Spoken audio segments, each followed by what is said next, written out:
So the other day I was looking through all the content that I've posted in the last year or two, and it turns out I have over 70 million views in total, which is just completely insane. So in this video, I want to break down exactly how I made that happen from a beginner's perspective and show you how you can hit crazy numbers like that with your own content as well. Now, before we dive into filming, scripting, editing, titles and thumbnails, everything like that, we need to lay the foundations first. Because the truth is, if you don't have the foundations, if you don't have a plan telling you where you want to go and how you're going to get there, then you're simply just going to burn out and you're probably just going to quit. And I'm not saying that to scare you. I'm saying that because, well, that's what actually happened to me. Because I remember when I first started creating and I was basically just winging it. I had no real plan. I had no real strategy. I was kind of just uploading and hoping for the best. And then after every video that I would upload, it was just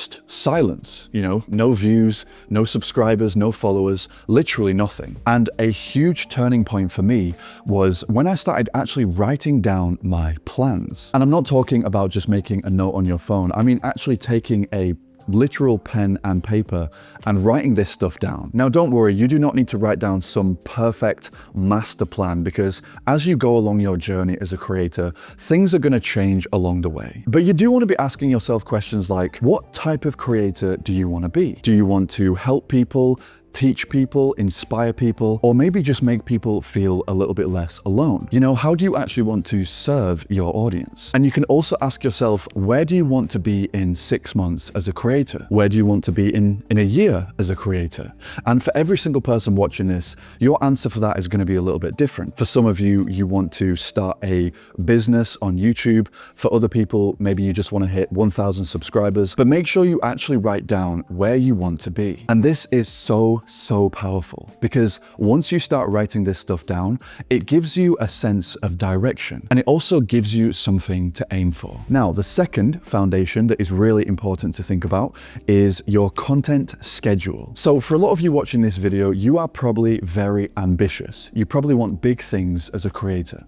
However, at the same time, you probably also struggle to get started and stay consistent. And that was actually me as well. So I was very ambitious, and I'd get these huge bursts of motivation where I'd tell myself, I'm going to create 3 videos every single week. And then, of course, reality would hit. Life would get in the way, my motivation would drop, and then before I knew it, I hadn't uploaded a video in 3 weeks. And I think that in a weird way, these huge bursts of inspiration are actually one of the main reasons why we struggle to stay consistent. And what fixed this for me was realizing that I needed a content schedule that matched my real life. Because as we all know, life isn't perfect. We all go through times in life where everything seems to be going wrong all at the same time. And if your schedule only works when life is perfect, then it's not a real schedule. So the best advice I can give you is to write down a schedule that you can actually stick to long term. And don't build the schedule around your ambition, build it around your reality. For example, I only upload 1 video every single week. Now, I could probably upload more than that, but that is how I stay consistent over the long term. And it's also how I stay sane as well. And by the way, if you are serious about becoming a content creator, I actually have a free 5-day roadmap that shows you exactly how to grow an audience and start earning money as a new creator. So yeah, like I said, it's completely free to download, so I'll leave a link in the description if you want to check that out. So now we have the foundations, and we also have a content schedule that we can actually stick to. But here's the thing, even if you have the most perfect schedule, there's still something that might end up holding you back, and that is fear, which is why the next step is so important, and that is to get outside of your comfort zone. If you do want to get to, 70 million views or even just hit 1,000 subscribers, you have to start doing things that maybe scare you a little bit. Like, for example, when I was filming my first video, I was so awkward. I was stumbling over every single sentence. In fact, I could barely even string a single sentence together. And in fact, it was so bad that I don't even want to show you the first video that I filmed. And I actually remember thinking, maybe I should just make a faceless YouTube channel, or maybe I should just make AI videos or something like that. But at the end of the day, I just thought, you know what? that's what everyone else is doing. And I don't want to be like everyone else.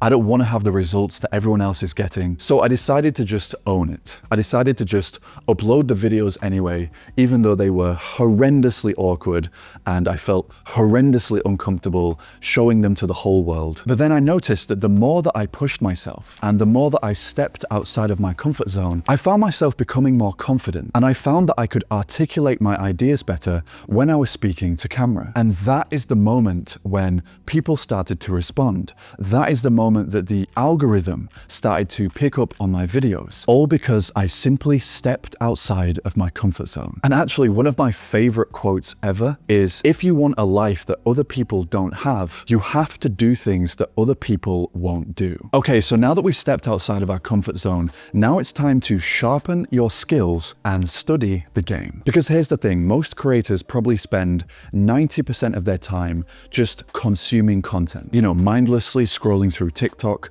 or watching YouTube videos. And I'm not going to turn this into a video about quitting social media or spending less time on your phone. The idea here is to change the way you consume. Because when you spend hours mindlessly scrolling through social media, it teaches you nothing. But when you actually start studying the game and studying what actually is working for other creators, that can completely change the way you create. And of course, it will get you a lot more views as well. So how do we actually do this? How do we actually study other creators in order to get more views on our videos? Well, it's actually extremely simple. So the way that I do this is to, first of all, you want to create a list of about 10 creators in your niche. And you want to choose creators that have a similar message to you. And you want to pick creators that you feel like their audience would enjoy your content as well. Then what you want to do is you want to do a deep dive into their content. And I don't mean just watching a few videos, I mean really paying attention to what they're doing. So you can ask yourself questions like, why did I click on this video in the first place? You can also ask, what emotions are they tapping into that made me keep watching? Or what emotions are they tapping into that made me return to their videos time and time again? And also, what patterns can you notice that repeat themselves across this niche that seem to get more views and more engagement? For example, are there certain topics that a lot of different creators talk about, or are there certain titles, certain thumbnails that seem to pop up over and over again when it comes to high performing videos? Now, I want to clarify that this is not copying. What you're doing is you're reverse engineering certain proven ideas and concepts that you know are already having an impact in your specific niche. Okay, so let's move on to the next part of the journey, which is actually a very, very fun part, and that is your gear. Now, I know when most people think of gear, they probably think of spending thousands of dollars on an expensive camera or an expensive home studio setup. But the truth is that if you are a beginner, spending loads of money on gear is completely unnecessary. Like, you do not need a $5,000 camera or an expensive lighting setup in order to get views. In fact, I'm going to prove it to you. So this is the light that I'm using to light up this side of my face.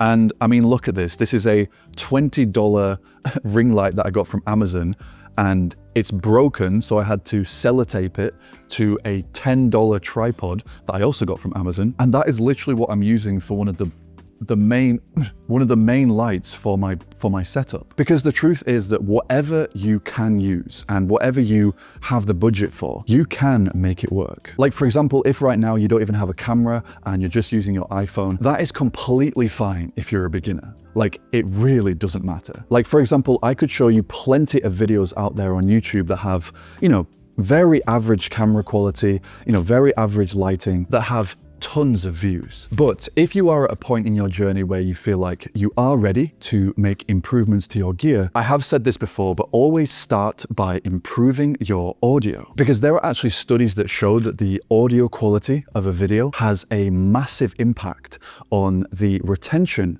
of the video and also the amount of views that the video ends up getting. And I don't want to go into loads of detail about audio and improving your sound quality in this video, but I have released a video in the past where I go into a little bit more detail about that. And what I'll do is I'll leave a link in the description if you do want to go and watch that video after this one. Okay, so let's move on to the next step. And this is where everything starts to connect. Because I think that one of the biggest reasons why I got to 70 million views wasn't just down to one specific thing or one specific action. The reality is that it was actually down to tiny, consistent actions and improvements repeated over time. Because here's the thing that a lot of new creators get wrong.